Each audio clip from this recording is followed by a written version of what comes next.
Good morning, I'm Piers and welcome to a Keys News special on men's health, where we'll be discussing everything from healthy eating to the rise in steroids in the northwest.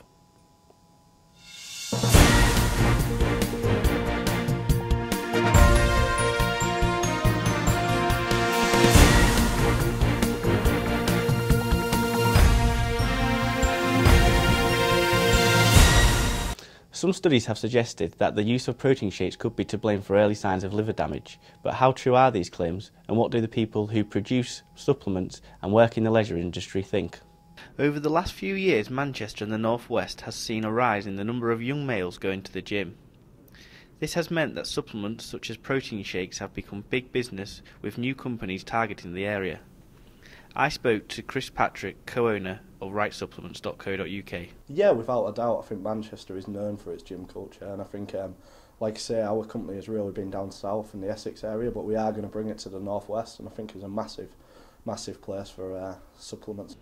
With more young males going to the gym, is a group that companies are starting to target. Yeah, without a doubt, you have noticed a lot more males going to the gym, especially from the sort of 18 to 25 range. So obviously they do need, I think you'll find they're quite impatient, so obviously the supplements do just give them the sort of kick they require. With so many people using supplements these days for the extra boost they give before and after a workout, did Chris think that supplements could do serious harm to the body? I do think that's quite an extreme quote. Obviously with the liver damage and that is if you are using sort of more illegal products rather than the natural sources. And obviously that again will be in very extreme cases. It has been suggested that cultural pressures from magazines are behind the rise in young males attending the gym. They look at the celebrities on men's health magazines and want to look like them. But what a lot of young men won't realise is that celebrities will train so that for that 1 hour they have the perfect body while they do the photo shoot. I spoke to personal trainer James Johnson to see if he had noticed a change in trend over recent years. Definitely, there's a lot more like 16 to sort of 20-year-olds getting in and around the gym and stuff, and they're definitely there more often. I think it's become very on trend to kind of be fitter. There's much more awareness about it with kids, like with men's fitness magazines, men's health magazines and stuff like that. And there was always a thing with women about looking like celebrities. I think men are starting to get into that kind of habit now as well. Personal trainers and nutritionists have always made it clear when suggesting supplements to clients that a healthy diet comes first, and supplements should simply top it up. If your whole dietary intake was nothing but protein shakes, then that's probably not good for you in the slightest. You need to get food, you need to get fibre in, you need to get like stuff that your body can actually work with. There's a lot more nutrition needs to come from your food as well, and nourishment. Getting fit is the nation's most popular New Year's resolution. To get this year off to a good start, our resident fitness guru, James Johnson, joins us in the studio. So what are your top tips for keeping fit in the new year? Eating healthier foods, less processed foods, more green vegetables, less like pastas, breads, cereals, that sort of stuff. Anything that's not really been through a factory, anything you could grow or create yourself is probably a better way to go. Doing bigger exercises, so things like squats, deadlifts, especially for women, like hitting the weights is massive, you know, and getting bigger exercises done. So avoid things like high levels of cardio, like constant just jogging on the spot, big movements like squats, deadlifts, bench presses, pull-ups, that sort of stuff.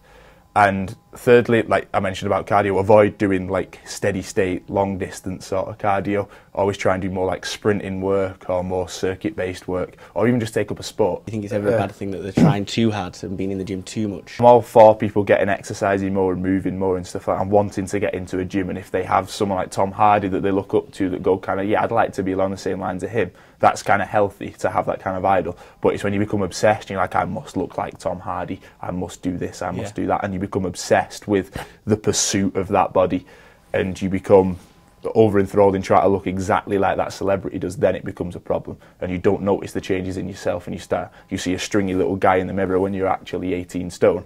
Do you suggest supplements then to your clients? Once they've got the diet nailed, yes. If you're not eating healthy meals, you're not drinking a lot of water, you're not eating a very, very healthy diet and your food isn't spot on, then I won't recommend supplements to you. Only when you've got all those principles nailed down, then I'd recommend supplements to you, because supplements are essentially just a supplement to a good diet.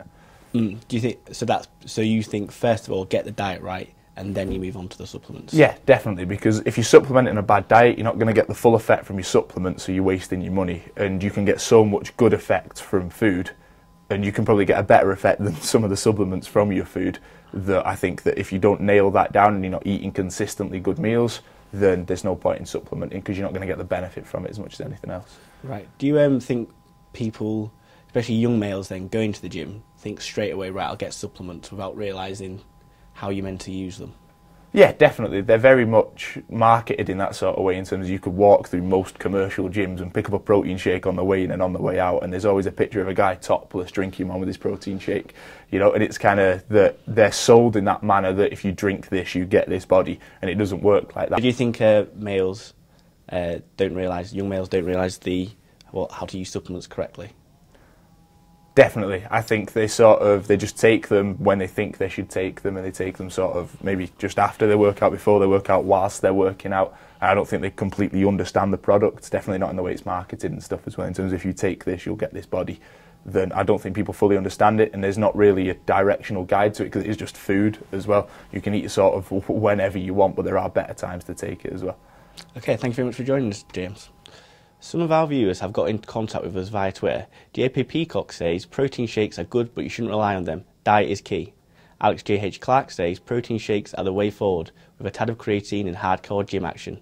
Remember, you can get in contact with us via Twitter @KeysNews. There has been a rise in young males going to the gym over recent years, and with it we have seen a rise in steroid users, especially here in the northwest. This week I've been out to see why it's such a problem in the area. There has been a rise in young males going to the gym over recent years, and with it we have seen a rise in steroid users, especially here in the northwest. This week I've been out to see why it's such a problem in the area. As pressure mounts on young men to not only look healthy, but look good too, the amount of males in the northwest visiting the gym has risen dramatically over recent years. But they are now going to more extreme lengths to look bigger and see quicker results by taking steroids. I visited drug charity Lifeline to talk to Michael Linnell about the growing problem and try to find out why it is such a big issue in the northwest. The biggest change we've seen is in needle exchanges, which were really set up for HIV prevention with heroin users. Now, in those needle exchanges, what you've found is that in many areas there are more steroid users using those now than there are heroin users. And in particular in the north of England, that's much higher than other parts of the country. It's running about a third nationally, we think. The northwest parts of Yorkshire, and particularly the northeast, you're up to maybe 60 or 70%. There are obvious physical side effects, both good and bad, from taking steroids, but some psychologists think that the root of the problem may be psychological. One of the things that seems quite clear is that there's a psychological element to some of this as well. Not everybody, but you know, a substantial number, as far as we're aware, where it's body dysmorphia or bigorexia that some people are calling it. That this need to get bigger is never kind of satisfied, and a lot of that may be linked to kind of depression. Steroids have negative effects on the body in a number of ways. They attack the immune system if used for long periods, making you more susceptible to diseases and infections. If taken orally, they can damage the liver, but most worryingly is the devastating effect they can have on the heart. Dr. John Headlam gave us a simplified version of how steroids affect the heart. The heart's a muscle, and the steroids sort of make it go thickened and sort of not contract as well, which therefore means the heart doesn't work as well, which means the blood flow is impaired, and so it can lead to heart attacks, high blood pressure, and also sudden death through arrhythmias, where the heart just suddenly goes in a funny pattern when it's beating. Around 70% of people using needle exchanges are steroid users in the northwest. This is more than double the national average, which is 33%. But why is this? And why do people still use steroids when they know the dangers? I spoke to one former user who did not wish to be named. I was going on holiday with all my friends, and they all take them quite regularly, and I was literally the odd one out by a long shot, and I wanted to get in some shape before I went on holiday, to be honest. Where do you buy them? Did you just get them from a friend? Like, is it that easy to get? Literally, I just rang him up and said, "We get these," and he was like, "Yeah, mate, please." Yeah. See that friend? He didn't get them ones from Egypt, but that friend who sold me them, he goes on like holidays to Egypt in like February because they're legal there. Yeah. Just brings loads back in a suitcase. My friend who texts him all the time, he had to go into hospital, like the one who was skitting out, he texts him all the time, and like, he's got little bumps and stuff on his arms, and what they are, they're like, what do you call them, abscesses, and he had to go to hospital and get like a chunk like that big to carry.